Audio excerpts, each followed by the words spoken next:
All right, folks, this following contest is scheduled for three-minute rounds under the rules of MMA and the 145-pound weight class, and is being presented by Brandon Dodge on Broadway. First, out of the Sparta Media Group red corner, please welcome Jacque Broussard. 145-pound MMA action up next. I love the lighter weight classes, so technical, so fast. Cardio for days. These guys just go nonstop. Yeah, usually, especially these guys. You know, both are going to be fighting out of Colorado, so won't have that elevation issue again.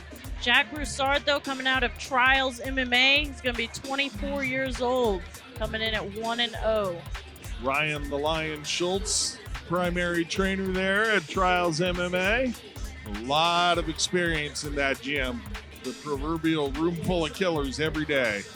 That always makes it very helpful for a fighter to have those bodies in the room that you need for training. Absolutely. It's a bummer when you get into the ring or the cage and you're like, oh, I've never seen that before. Yeah, that's true. You know, and even seeing experienced corners on the other side of you, you know, that can be intimidating for the other fighter. I know for me, one time there was James Krause and Zach Cummins both cornering the girl I fought in my debut, you know, and neither one of my corners had ever cornered before.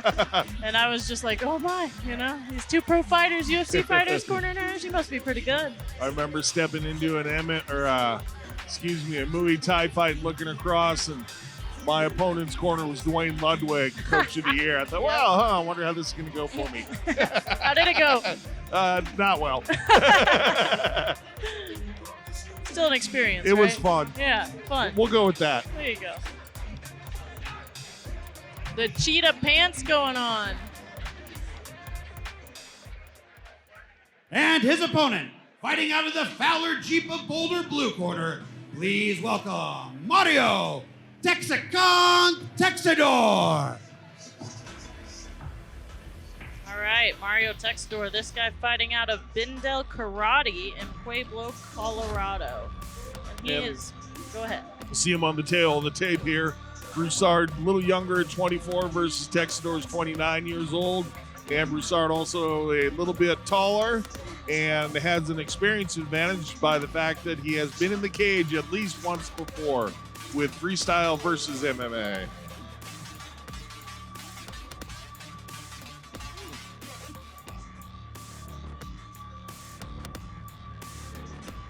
And we do have a sheet of paper in front of us saying that Mr. Texidor does have some fight experience, so it not looks exactly like it might sure. be 1-1. Yeah. We're not sure. It might be that one's registers, one's not. But long drive from Pueblo. That's pretty much the other side of the state for Mr. Texidor, so.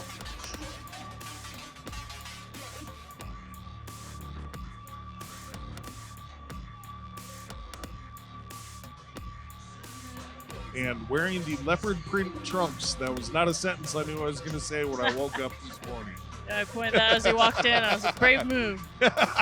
Well played, sir. Well played. Texidor definitely looking tense, ready to get in here. It's interesting seeing the different ways that different people go, you know. Some people are really calm, some people are really nice, others are just angry looking when they go into the cage. It is interesting what they carry in with them mindset-wise.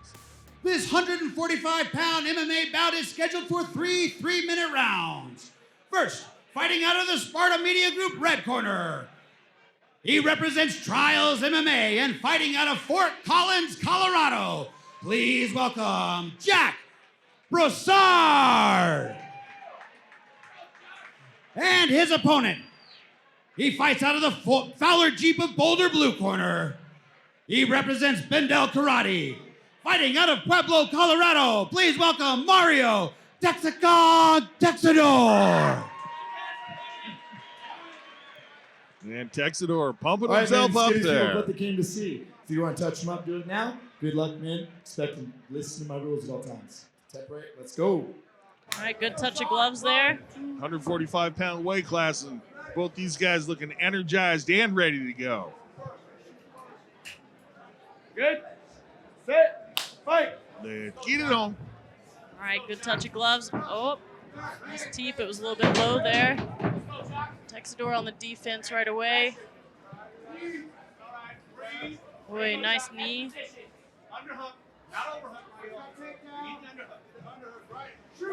Broussard doing a good Immediately job. looking for the guillotine is Texidor. And drops the guard with it. Must feel he has it pretty tight. We'll see if Broussard can slip out of this. His best bet is to get out of guard and get to the opposite side of what his head's on. But right now, it looks like he's more just trying to pull his head out, which isn't exactly the smartest move. He needs to be pushing his left shoulder into Texidor's right shoulder, and that way he can get his head kind of pressed into where he has more room there. Yeah, he was doing a little hand fighting for a moment, was Broussard, but Broussard, Oh, and he's there we out. go, popped his head out. Stayed very calm, did Broussard. Definitely trying to make him pay Texidor for that. scrambling back up. Yeah, try to choke me, I'll show you. Yeah, Broussard definitely putting some damage in after that threat of a submission. Let's see if Texidor can get himself off the cage. He's really not doing much defending himself here other than trying to grab a hold and clinch Broussard. Well, we know Texidor is comfortable in the submission game if Yep. you start jumping guard. He's doing a good job of holding high plumb, like high clinch there, but Broussard should be having an easier time, going down for this takedown, which he just attempted to do as I said that. Dropped through the single. Good Good defense so Broussard. far by Texidor. Broussard trying the single leg. If he can bring that cross body and get his head up a little higher, he should be able to finish that. Now back to a more neutral position against the cage. A lot of good in-striking by both fighters, both working their hands and their knees nicely. Right. Staying busy while they're in there. Not just a stalling or a stalemate in there. And let's see if Texidor able to get Broussard against the cage and see what he goes to work with now. It's a very interesting style. I'm wondering if Broussard is more of a grappler or wrestler base, because it seems like he's not want to break off and strike as much as he is wrestle. Texidor doing a good job, though, honestly. I'm impressed with his, being able to stay composed in here. And doing a nice job of keeping Broussard's back against the cage. Once he got him turned, he's had him pinned there for a little bit. Yeah, nice knees by both fighters targeting that midsection. Oh, that one looked a little low. Referee had a good look at it, so.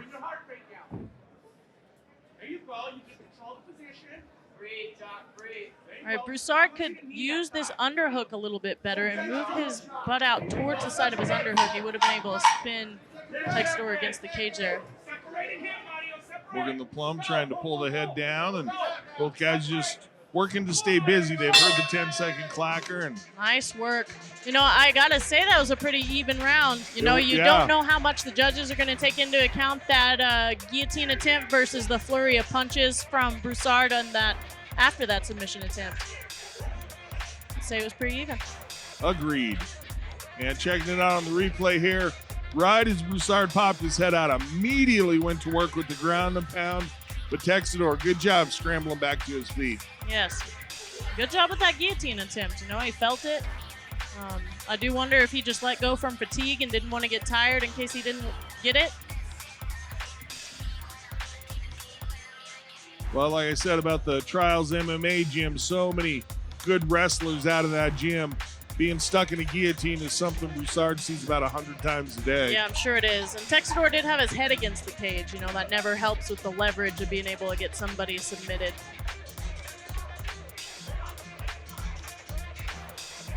Both fighters don't look super fatigued, though. Looks like they're both ready to go here. Yes, indeed. All right, round two. Broussard in the leopard print, Texidor in the black. And you talked about Broussard having a wrestling background. Boy, he immediately looked to close the distance and jam Texidor against the cage. Yep, Texidor tried to throw that low kick. Didn't really work out well for him with Broussard coming in for that takedown. But we say that, and once again, Texidor able to kind of turn Broussard against the cage here. And reversed again. Broussard, if he would get his leg in between Texidor's here to make that shoulder, there we go, he started to do it right as I said it. It'll be able to pressure him more against the cage, because right now Texidor just has to move out to his left side just like And he gets did the and turn reversal. him. Yep, good eye. Same way here, though. All Broussard has to do is do the exact same thing to his left side. Texidor doing a little bit better job with the head control here. You can see how important that head control is. I think he just tried to shoulder him, do a little bit Conor McGregor there. Nice turn. Now, if I was Broussard, I would get off, strike a little bit, and then go back in for an entry while Texidor is covering, instead of just trying to grind to a takedown. Not to say he won't get it. Texidor looking for the guillotine again. See, right there, I think Broussard should have went on for that takedown. He was going to get to side control, I think, if he would have finished that. And then he wouldn't have had to worry about that guillotine. But, again, we don't know how much experience these guys have. Maybe he's not as much of a grappler and doesn't want to worry about that.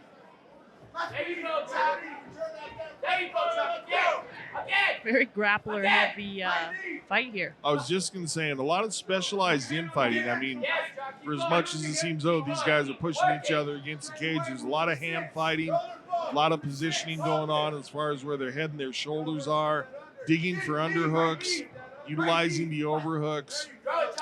Yeah, So to be honest, pretty strategic.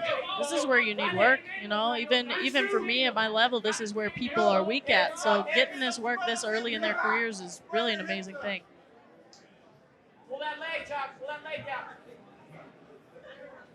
Broussard just keeps getting his head too low. Reaching for the far side ankle, almost had it. Boy, that was close for Broussard. You know, Texidor, you know, the guillotine's working for him, but I think it's just from inexperience. It's actually really not a smart move when somebody has a hold of both your legs. You're going to go flying if they know what they're doing. I have had it happen. Unfortunately, on the receiving end of that flying.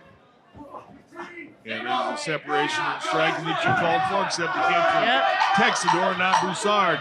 10-second clacker, little flurry of punches there, and back to working against the cage we go. There really hasn't been clear separation from either fighter that I can tell. Yeah, the round starts, these guys close the distance pretty immediately, and that's about where it stays. I would give Broussard probably an edge in that round just from more knee strikes that were significant landed, a little bit more cage control than Texidor in that round. But definitely not anything to like separate himself in the eyes of the judges. You know, that's one of those things where if somebody said it was a close fight, you would almost have to agree. And checking out the replay here, we're talking about how it's all close in up against the cage action. That's what we're seeing here. Each fighter able to turn the other at different points during the fight. And just very, very closely matched fight here. Yep. But we can see Broussard just landing a lot of savage knee strikes here. In the middle of the round. I do think he edged that round. All right, last round, 3 minutes of work. Be our longest fight so far tonight. Third round. Texidor taking a couple of deep breaths. See if anything in the conditioning plays out. Trying to throw in that overhand. Oh, and staggered just momentarily was Broussard. Gathered his wits real quickly, but Texidor hit him with a good right cross. Texidor doing a good job with these takedown defense, to be honest. This Yeah. is pretty impressive. Corner's really, really calling for some work here. Telling them to go to the head. I think they're wanting the page out of the book that you're reading that says separate and throw some strikes. Yeah, right here, you know, Broussard just needs to kind of, he's got his leg in between those. So here's kind of the best I've seen him against the cage was right there when he had his leg in between. He moved it right after I said it. But if he gets his head to one side, his knee needs to be in between Texidor's legs here. Just a moment ago, Broussard had the opportunity to separate if he wanted to and showed absolutely no interest in doing so. Texidor does have interest, though. He's definitely separating when he can and then going back in. See, right here, he's controlling Texidor's upper body, but he's not able to control his hips from getting out against the cage, which is the issue. Texidor doing a good job with his leg split, keeping Broussard from getting his hands together. See, right here, Broussard could just change to a single leg, but he seems set on that double. I don't know if that's just what he's better at or used to.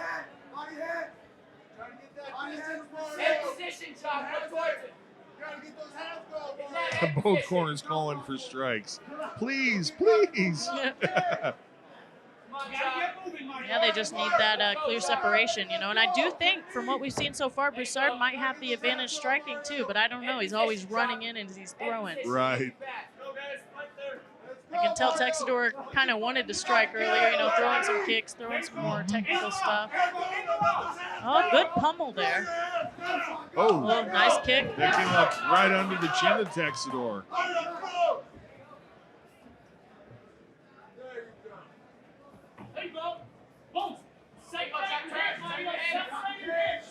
See, we have less than a minute left of this fight. I think it will go to the decision.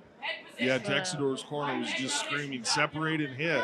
Yeah, I think Texidor is definitely looking tired here. You know, this is the first time we're seeing him just mouth breathing stand there, but he's just throwing back. You know? No quitting either one of these guys, that's for certain.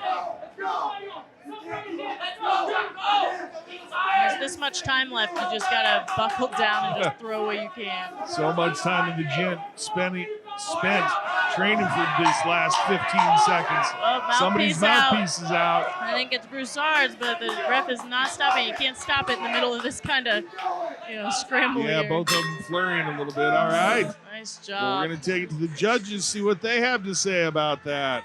I'm in agreement with you, Maverick. Broussard had just a little more time spent with cage control. Yep. And to be Striking honest, fairly even.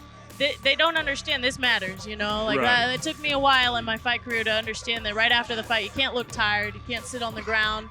You've got to just go in and act like you just got done winning the fight. Hands up, walk around. But yeah, I do think Broussard edged off, just more strikes, more control, looking a little bit more composed in there. Watching here where both of them did decide to flurry a bit, much to the delight of you and I, as well as both their Yeah. corners. Finally did separate and get some striking going on, but then it was fairly quickly back to the grappling and cage work again. But Yep. man, what a grueling fight. It's difficult to understand exactly how much work it takes to be involved in a fight like that. For sure. And you see Broussard, body, head, just constantly. And that's a good technique, especially when you're holding somebody against the cage.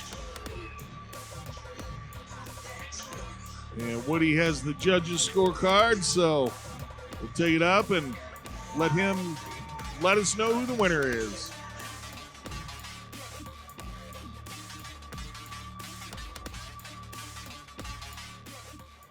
Ladies and gentlemen, we go to the judges' scorecard for this bout. All three judges have scored this bout 29-28 for your winner by unanimous decision, Jacque Broussard. Good work. I'm wondering, I think the first round they might have given to Texidor. Possibly so. He was pretty deep on that guillotine. That could have weighed in pretty significantly, but either way, Broussard headed back to trials with a win for he and his team. Congratulations. Great work, 24-year-old Broussard.